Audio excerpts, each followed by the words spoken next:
एखाद्या झाडाखाली बसावं, झाडाखाली विंचू निघावा आणि विंचवाला मारण्यासाठी दगड उचलावा, दगडाखालून साप निघावा, सापाला बघून पळ सुटावं आणि पळता पळता विहिरीत पडावं, विहिरीत मगर दिसावी, मगरीला पाहून पुन्हा त्याच विहिरीत उडी टाकावी, उडी टाकता टाकता पुन्हा फांदी पकडावं, फांदीची मोह उठावी आणि मधाचा एक थेंब तोंडात पडावा. याचप्रमाणे छत्रपती शिवाजी महाराजांनी आपले हिंदवी स्वराज्य स्थापन केले. अन्नाच्या भुकेत विचारांची भूक मिसळली की क्रांतीची सुरुवात होती. क्रांती करणाऱ्यांच्या रक्ताचे पाठ पाहू लागतात, क्रांती करणाऱ्यांच्या संसाराची राख रांगोळी होते.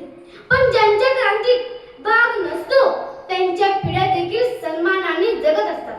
आमच्या महाराष्ट्राचा इतिहास लिहिला आहे घोड्यांच्या टापांनी, तलवारीच्या खणखणांनी आणि डोंगराच्या हिरव्या पिवळ्या शालीने, सह्याद्रीच्या ढालींनी. जगण्याचं भान आणि जगण्याची जाणीव जात असलेली पिढी, जिथे चांगल्या आचरणांची, चांगल्या विचारांची, चांगल्या संस्काराची पिढी तुम्ही निर्माण करणार आहात, ही अतिशय आनंदाची गोष्ट आहे.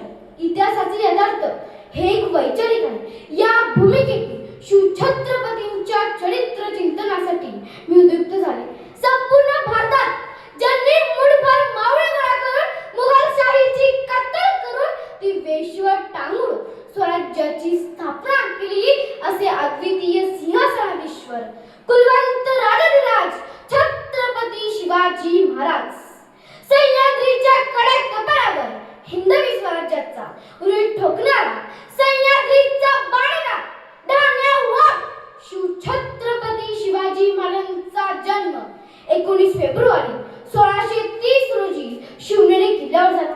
अरे अंधार झाला तर दिवा पाहिजे, अरे अंधार झाला तर दिवा पाहिजे आणि आपल्या देशात शिवबास सारखा युवा पाहिजे आणि आपल्या देशात शिवबास सारखा युवा पाहिजे, असे संत रामदासांनी सांगितले आहे की धर्मासाठी बलिदान होईल.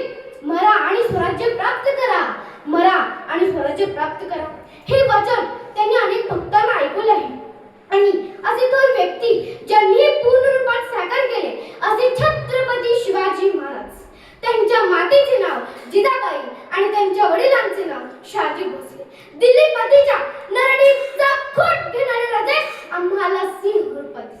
महाराज अजून आणि कितीतरी लहान होते, पण त्यांच्या मनाची भरारी खूप मोठी होती. ते आपल्या मावळ्यांना सतत म्हणायचे, सुलतानाच्या वदनदाढीवर आपण संतोष राहावे का? दुसऱ्यांच्या ओंजळीने पाणी प्यावे का? परकीय राजे विनाकारण युद्ध होऊन आपली माणसे नाहक बनतात, कुटुंब उद्ध्वस्त होतात, पण तरी पण आपल्या पदरी काय फक्त गुलामगिरी? असे सांगितल्याप्रमाणे त्या मावळ्यांचा चेहरा शिवाजी महाराजांच्या चेहऱ्यासारखा रागाने लाल भडक व्हायचा. ते मावळे महाराजांना नेहमी म्हणायचे, बोला राजे बोला, आपण जे बोला ते मी एका पायावर करण्यासाठी तयार आहोत, ते मी एका पायावर करण्यासाठी तयार आहोत. हिंदवी स्वराज्य उभारतात, शत्रू बलाढ्य, पण महाराजांनी आणि त्यांच्या मावळ्यांनी कधी हिंमत सोडली नाही. काळ कठीण होता पण त्यांनी स्वाभिमान सोडला नाही. बादशाहच्या बाजूने लाखो लोक होते पण शिवरायांच्या न्यायाची कधी बाजू सोडली नाही. अरे शब्दांमध्ये गोड आमच्या रक्तांमध्ये इमानदारी, अरे शब्दांमध्ये गोड आमच्या रक्तांमध्ये इमानदारी.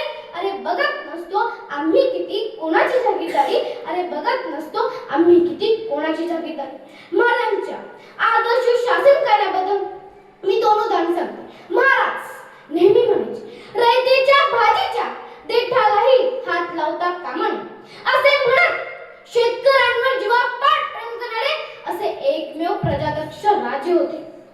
अजून एक सांगायचं म्हणजे कल्याणाच्या सुभेदाराची सून सैनिकांनी नजराणा म्हणून महाराजांसोबत होती. तिला पाहून छत्रपती उद्राणले, अशी तुमची आई असती, सुंदर रूप होती, आम्ही असतो वदले शिवपती. अरे कोण शिवाजी? 350 वर्षापूर्वी जिजाऊंच्या कुशीत जन्मलेला निरागस बाळ म्हणजे शिवाजी. अरे इकडे संयमचा घाट म्हणजे शिवाजी, सळसळत्या रक्ताची लाट म्हणजे शिवाजी. किसी से पेट में बाप पैदा होता था, किसी से पेट में सांप पैदा होता था, मगर जिजाऊ ऐसी मां थी जिसके पेट में बापों का बाप शिवबाप तयार हुआ था. सह्याद्रीच्या कुशीतून एक हिरा चमकला, भगवा टिया चंदनाचा शिवनेरीवर प्रकटला. महाराज असा एक एक राजा होऊन गेला. महाराष्ट्रात असा एक राजा होऊन गेला. मनपूर्वक धन्यवाद.